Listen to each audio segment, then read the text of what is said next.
And so here's the deal.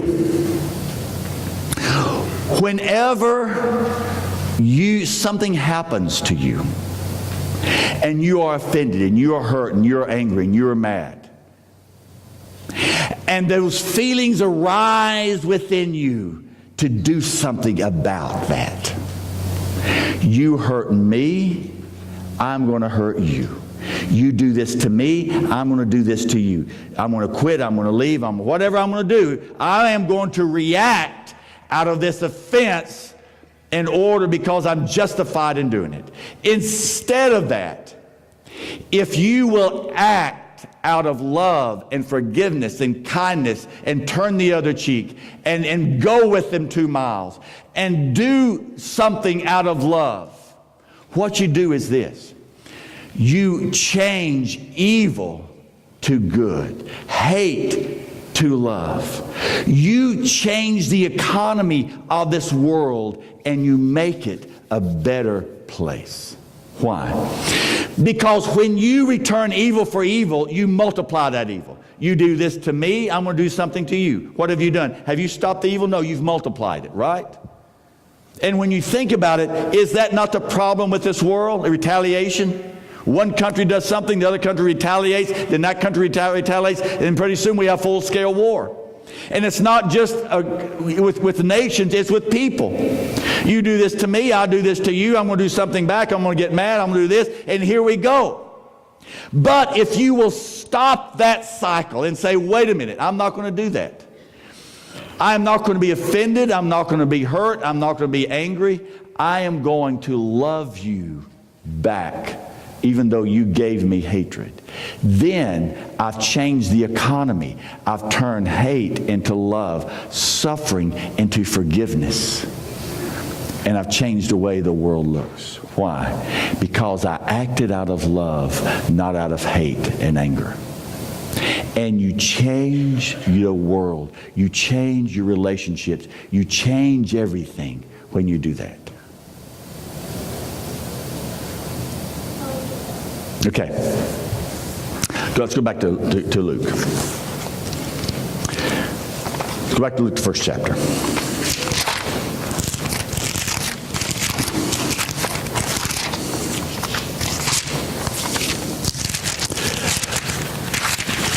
And so here is Zechariah, the priest.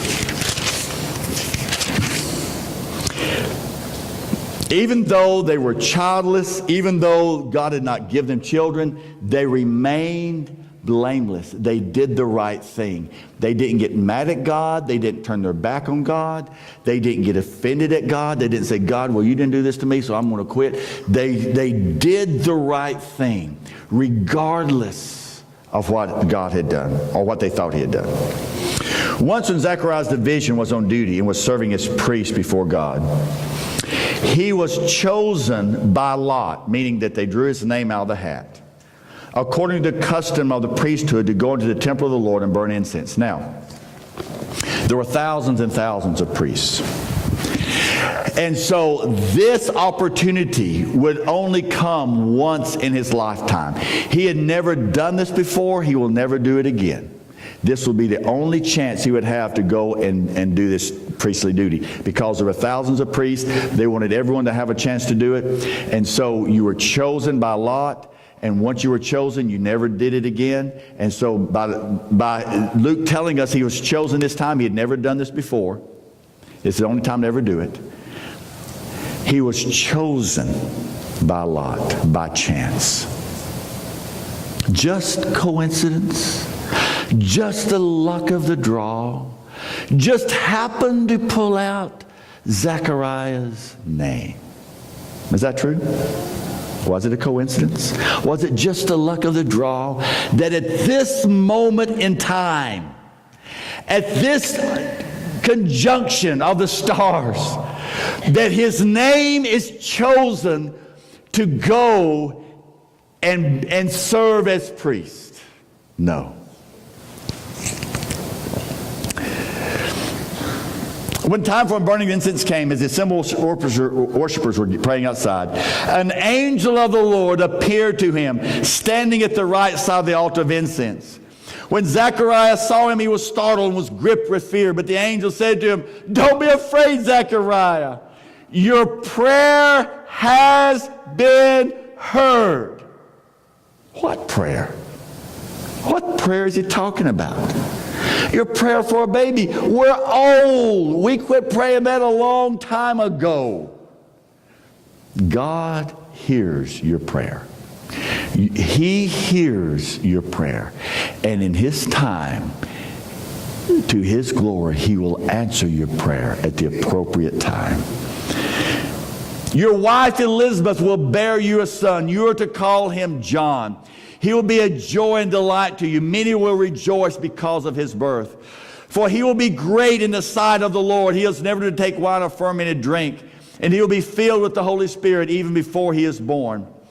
He will bring back many of the people of Israel to the Lord their God. And he will go on before the Lord in the spirit and power of Elijah, to turn the hearts of parents to the children and the disobedient to the wisdom of the righteous, to make ready a people prepared for the Lord.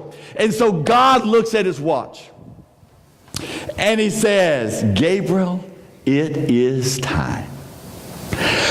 Go to Zechariah and let's initiate the plan of salvation that I have designed since the beginning of the world, the plan that I have been working on since before time, to redeem mankind and to rescue men and to forgive their sins and to populate eternity. It is time to go. To start this process. And John the Baptist is the beginning, because the Israelites had not heard from God. And how long has it been since the last prophet? How long, Bible scholars? 400 years. It's been 400 years since they had heard anything from God, since the last prophet had spoken. And now God has spoken through an angel to Zechariah that it is time for God to begin salvation, to send Christ. John the Baptist was the warning shot, the first step in that process. And now Zechariah and Elizabeth are part of that plan that God is instituting to save the world. Why were they chosen? Why choose Zechariah and Elizabeth out of all the thousands of other people? Why them?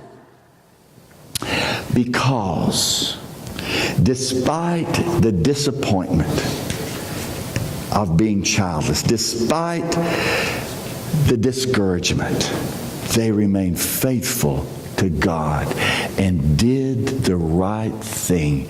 And in doing so, they were at the right time, at the right place for God to use them to change the world.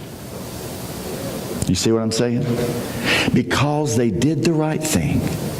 Because they didn't allow those emotions of discouragement and disappointment and offense to cause them to do something wrong, they were able to be a part of God's plan. Do you remember that passage I read in Peter where Peter says that Jesus entrusted himself to God? Here's the deal, guys. God has a plan that he's working in this world, and you're a part of it. You're a part of it, just as Zechariah and Elizabeth, you're a part of it. And whenever because you are a Christian, Christ-like, because you've experienced God's grace and love, because you know God, when you are offended and hurt and discouraged and disappointed, whenever you say, "God, I don't understand why this is happening to me. I've served you. I've done the right thing. I've tried to be good. God, I don't understand why you've allowed this person to do this. Or why. God, I don't know.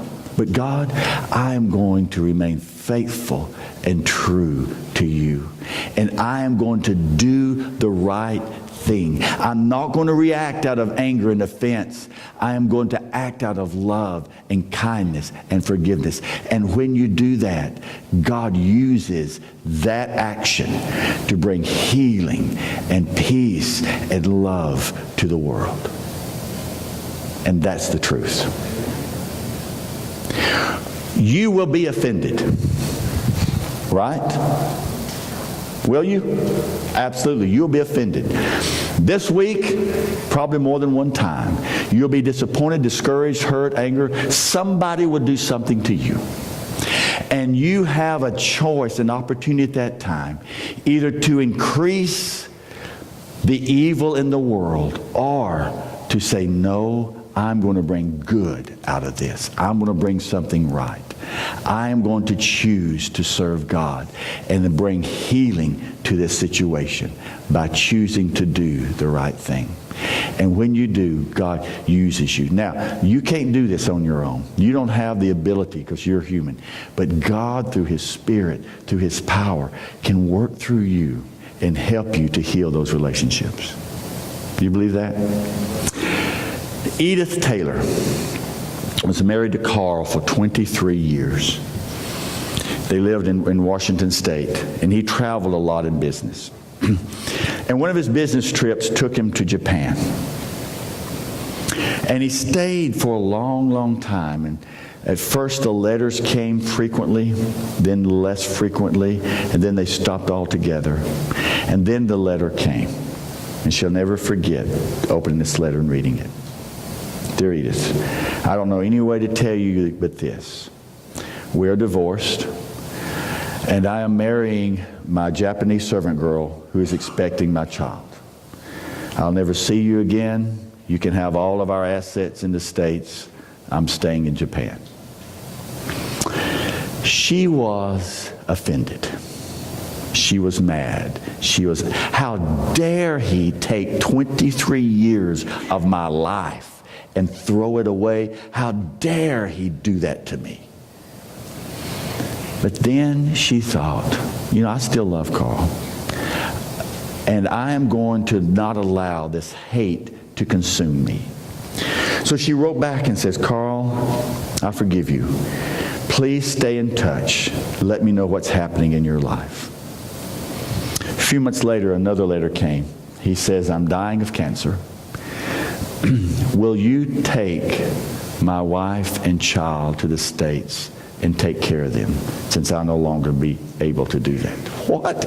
You're asking me to take this woman that you committed adultery with? You're asking me to take her on? And Edith said, yes, I will. So Carl died, and Edith says that when she was there at the airport to meet his wife and child, when they stepped off the plane, she looked at this tiny little frail Japanese woman and this little baby. And all the love she had for Carl came flooding back towards them. And she took them into her home and she raised that child. And that child became a wonderful young lady, and they became great friends. And she said, my life is wonderful. It is a wonderful life. Because she refused to let hate and anger and offense ruin her life. And instead, she chose love and forgiveness and mercy. And what a difference it makes. Let's bow our heads as our musicians come to lead us in our last song. Today's the first Sunday of the week, of the month. First Sunday of the month is the day that we celebrate the Lord's